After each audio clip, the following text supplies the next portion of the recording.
Assalamualaikum warahmatullahi wabarakatuh.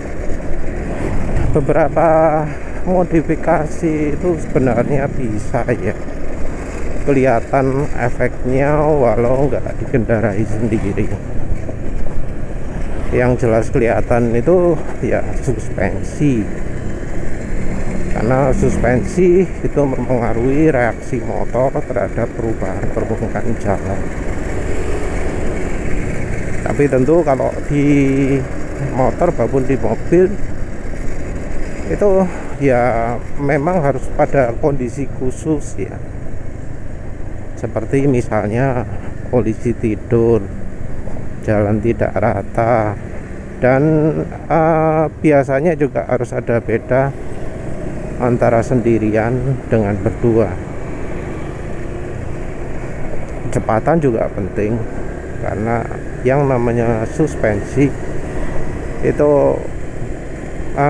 ada enggak idealnya pada kecepatan tertentu. Jadi pada kecepatan tertentu, kondisi jalan tertentu itu kita bisa lihat ya, walau dari bukan dikendarai sendiri ya. Jadi dari posisi orang lain pun bisa lihat itu suspensinya enggak pas. Kalau suspensi depan lebih sulit ya. Kalau suspensi depan itu lebih kerasa kalau dirasakan sendiri. Walau ya kadang kalau sudah parah kita bisa tahu ya. Karena kan kalau parah reaksi suspensi terhadap perubahan permukaan jalan itu ekstrim sekali gitu ya. Jadi setang itu sampai betul-betul liar geraknya, naik turun cepet gitu ya, gitu ya. Biasanya semua body semua plastik yang ada di setang itu jadi kocak semua. Apalagi kemudian ditambah dengan komstir dan bearing depan yang bermasalah, yang kemudian bikin cakram depannya nggak rata, dan akhirnya menyebabkan remnya jadi ya bermasalah juga. Jadi kalau yang punya motor penting sekali ya untuk tahu bagaimana sih suspensi depan yang normal gitu ya. Karena kalau nggak normal itu yang kena banyak, dari komstirnya, dari bearing ban depannya, cakram, itu biaya itu. Cirinya gimana sih? Ya kalau lihat kasat mata dari orang lain sih ya, nah kalau lewat jalan permukaan nggak rata di kecepatan tertentu itu akan bakal sangat kacau ya, gitu ya. Sementara kalau suspensi normal itu tengah-tengah ya. Sayangnya di sini nggak ada sing barengan ya, karena barusan ini penulis lewat kondisi jalan di mana kalau oli suspensinya sudah nggak pas ya, walau belum bocor, itu bakal kelihatan lah bedanya ya. Tapi wes kalau misalnya punya motor terus stangnya gerak naik turun cepet ketika lewat jalan kasar di kecepatan tertentu, nah itu waktunya lah ganti oli, karena harusnya anteng ya. Hal yang sama juga juga terjadi di suspensi belakang. Jadi suspensi belakang juga bisa liar. Kalau di motor Honda, Yamaha, termasuk juga Suzuki, itu mungkin sekitar berapa ya, 2000-3000 km sudah terasa ya. Ada juga yang 200-300 km sudah terasa kalau di misalnya kelas NMAX, Aerox, Taxi, karena suspensi termasuk suspensi keras dengan hambatan shock breaker yang terlalu empuk, itu akan resep untuk bikin motor liar suspensinya. Hal berikutnya bisa kelihatan dari luar itu, kalau dari sisi itu ya, mesin. Kalau mesin untuk motor itu dari raungannya, jadi dari rasio giginya, dari kalau motor laki, motor bebek yang gerengnya itu ya, kita bisa lihat itu transmisi udah dikecilkan atau enggak. Jadi kalau yang habis gaspol habis, nah ya itu giginya dikurangi. Kalau di motor matic raungannya itu khas. Kalau sudah biasa dengarkan suara motor yang rollernya normal, akan bisa tahu ya motor-motor yang rollernya nggak normal akan lebih menggerung gitu.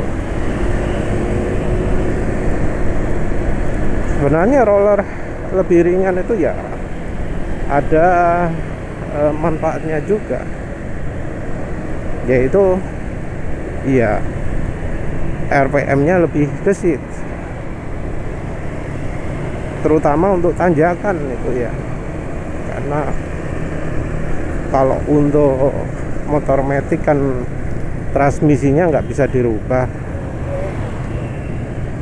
Ini tuh lebih cocok kalau RPM-nya bisa lebih tinggi untuk kecepatan yang sama. Jadi gitu ya, cocok banget untuk tanjakan. Nah kalau untuk jalan datar tunggu dulu karena ya tenaga motornya di mana dulu. Karena motor matic lah, kita sering lihat dynonya motor matic, tenaga ada di mana coba? Kalau motor matic standar kan di RPM rendah. Baru kalau sudah dimodif macam-macam, terlihat torsi tenaganya mulai jadi datar atau ada yang jadi lebih tinggi atasnya gitu ya. Tapi secara umum kan tenaga motor matic yang standar itu kan di bawah. Kalau kita lihat grafik antara kecepatan dengan tenaga, itu kan kelihatan tenaganya munculnya di kecepatan 30-40. Ya emang didesain oleh pabrikan sehingga tenaganya muncul di RPM tersebut. Tujuannya apa? Ya stop and go. Karena kan ya namanya desain motor itu nggak bisa ya dapat tenaga puncak di semua lini gitu ya. Pasti ada yang perlu difokuskan, fokus di mananya. Nah kalau motornya standar terus RPM ditinggikan, yang terjadi adalah ya tenaganya malah berkurang. Ada bro yang protes ngomong, lah itu apa jenenge motor ya nggak akan bisa tahu lah. Coba sendirilah kalau pakai roller RPM roller lebih ringan sehingga RPM-nya bisa tinggi, itu tarikannya lebih mantap mas, lebih mantap bro, dan seterusnya. Ya yang jadi masalah adalah ngukurnya pakai apa. Ngukurnya jangan pakai feeling, merasakan deru motor, merasakan raungan motor. Ngukurnya adalah dengan melihat berapa banyak perubahan kecepatannya. Nah Mengetahui perubahan kecepatan ini yang tahu ya orang lain, dan penulis ini sebagai orang lain ya sering lihat sering ketemu motor yang meraung gitu ya, dan motor seperti itu gak ono apa-apa nih, suarane tok banter, gak ono tenaga nih, tong nyaring kosong bunyinya. Jadi nggak bisa dibandingkan dengan motor, ya motor penulis inilah motor yang harusnya termasuk kategori standar. Kalau memang untuk modifikasi kayak pro kapasitor, modifikasi kayak silo, ini bensinnya pertalite ini. Selama ini penulis ketemu motor-motor yang menderu seperti itu ya, motor-motor tersebut lemah dalam akselerasi dibanding dengan yang standar. Yang standar itu paling ya cuma beda sedikit atau setara gitulah dengan motor penulis.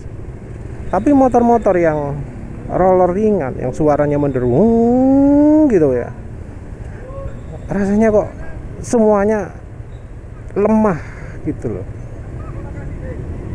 lemah, nggak metu tenaga nih, gerung tok. Mungkin yang menaiki merasa sensasi ini, wah tambah banter, wah tambah enak, wah sensasi tok, tapi realitanya enggak. Ini penulis ngomong motor standar ya, motor standar yang ya paling ditemploki knalpot racing, knalpot bobokan gitu ya, sing suaranya wis banter. Sementara lain-lain standar, ECU sih standar, noken A sih standar, terutama noken A ya.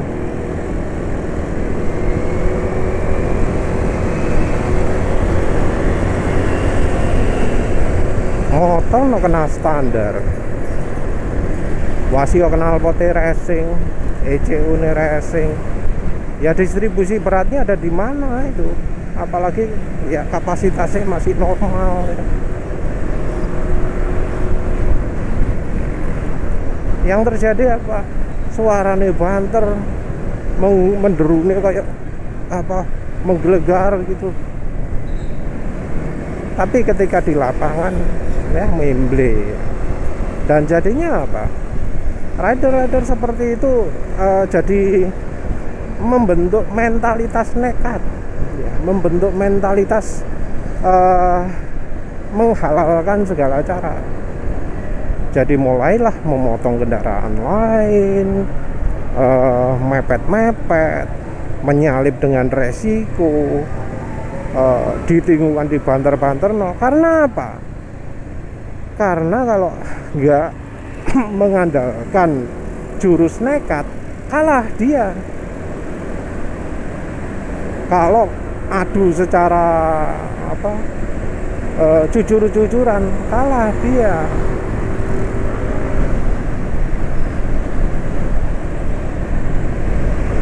Karena ya sering kalah, muncullah mentalitas nekat.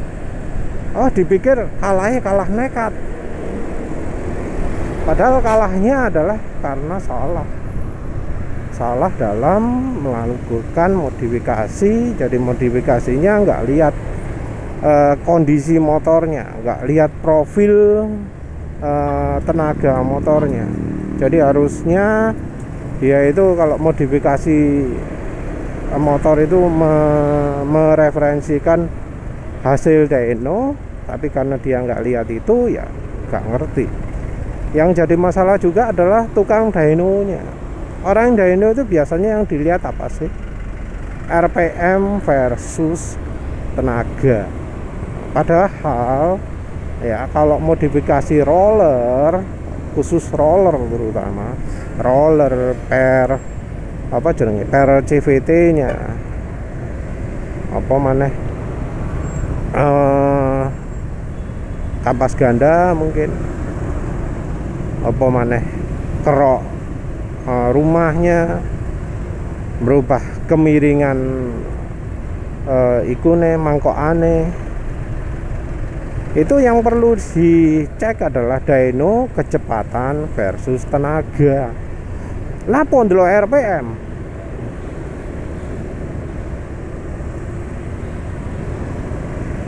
Jadi kan ini asumsinya tenaga itu gak diapa-apa, no, mesin nggak bakal diapa-apakan lagi. Terus tinggal modif kirian itu, dilihat hasilnya. Tenaga pada kecepatan sekian itu berapa? Kalau kemudian tenaganya kurang di RPM tingginya, maka solusinya misalnya ya rollernya diperberat. Baru kalau tenaga kurang di RPM rendah, rollernya diringankan. Yang terjadi apa sih biasanya? Orang dyno pakai RPM versus tenaga. Itu RPM itu uang itu nggak tahu realnya nanti kalau di jalan gimana, kalau hubungannya dengan kecepatan di mana. Jadinya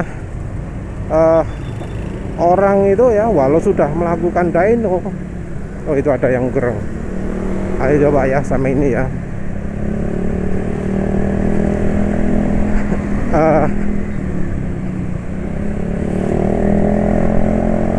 Walau sudah dyno ya, hasil akhirnya adalah trial and error, sesuatu yang menggelikan. Sudah pakai dyno, kok untuk tuningnya masih mengandalkan trial error gitu. Menggelikan gitu. Wah, lagi gak banter wongnya. Ya wis lah. Soalnya penulis pernah kayaknya ketemu sepeda motor ini gak banter.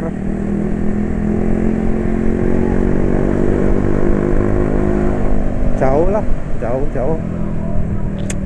Balik lagi lah.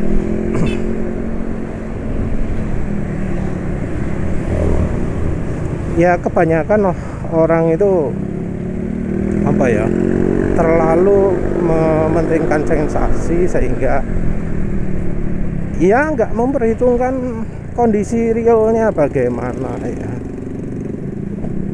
Karena perasaan kita, feeling kita itu kalau soal akselerasi itu bisa ketipu. Jadi contohnya lah sekarang penulis ini ngerasa motor penulis rasanya ya dibanding biasanya secara sensasi kayak termasuk agak lemah. Padahal ya motor kondisi sekarang ini, kemarin penulis melakukan 0-100, kemarinnya lagi juga melakukan 0-100, akselerasinya bisa 16 detik. Lihat perubahan angka speedo. Jangan samakan dengan ketika ngukur pakai alat, pakai apa jenenge ya, sing pengukur 0-100 pakai HP itu betul-betul nggak bisa diandalkan. Angkanya bisa aja terlalu cepat gitu ya, deviasinya juga terlalu banyak. Kalau pakai lihat angka speedo itu deviasi cuma setengah detik. Kalau pakai alat pengukur GPS itu, walau yang khusus Sport Logic atau apa, Race Logic atau apa, itu bisa sampai 1 detik atau lebih ya. Penulis lihat hasil pengukuran orang-orang, 1,5 detik ya sangat besar ya, setengah detik ya konsisten. Atau kalau misalnya kita melakukannya di tempat yang sama, kita bisa pakai ancer-ancer lah. Ancer-ancer apa jenenge, posisi lokasi gitu ya. Kalau penulis biasanya dari gerbang menuju ke angkatan laut gitu ya. Di gerbang itu mulai dari start lampu merah ya, itu sampai gerbang kecepatan motor berapa. Nah kalau pelan sampai gerbang itu mungkin cuma 101 atau 102, itu pelan. Kalau kencang itu 104. Nah, pun motor penulis kondisi sekarang ini bisa 106. Kencang sekali itu. Dari hitungan detikannya juga 16,5. Penulis bandingkan dengan motor-motor lain NMAX standar itu biasanya 18, berapa. Lihat angka speedo ya.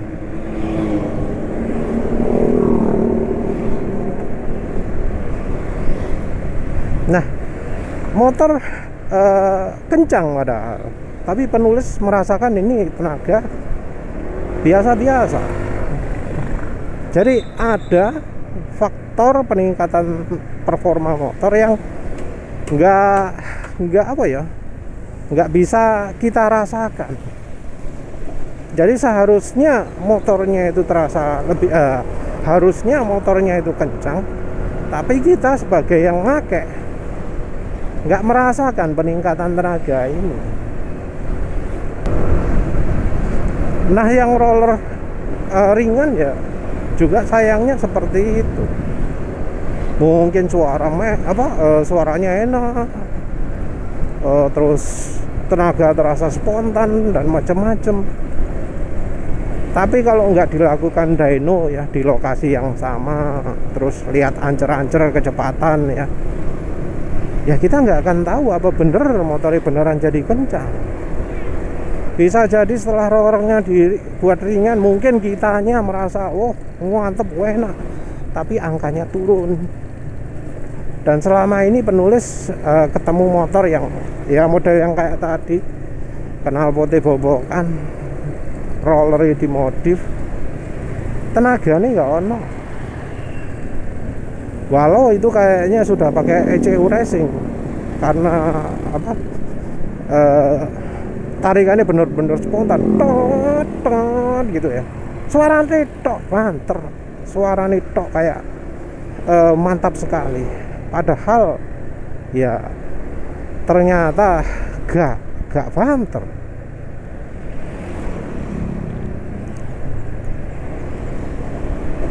Jadi kadang untuk yang model-model seperti itu justru pengamatan orang lain ya yang bisa menunjukkan hasilnya sebenarnya gimana. Jadi ini nih contoh motor yang suspensi nih kacau nih. Itu suspensi belakangnya jelas wis rusak itu ya.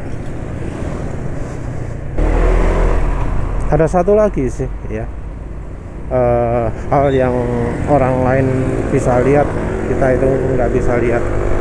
Apa itu? Asap ya. Kendaraan berasap itu kadang cuma orang lain yang bisa lihat. Ya wis lah. Tapi yang sering orang salah itu adalah untuk dari sisi itunya ya, dari sisi suspensi. Orang itu sering nggak tahu bahwa mobilnya itu harusnya ganti suspensinya atau ganti olinya atau dibenahi. Terus yang berikutnya soal roller ringan. Ya wis lah, itu saja. Terima kasih sudah menonton. Assalamualaikum warahmatullahi wabarakatuh.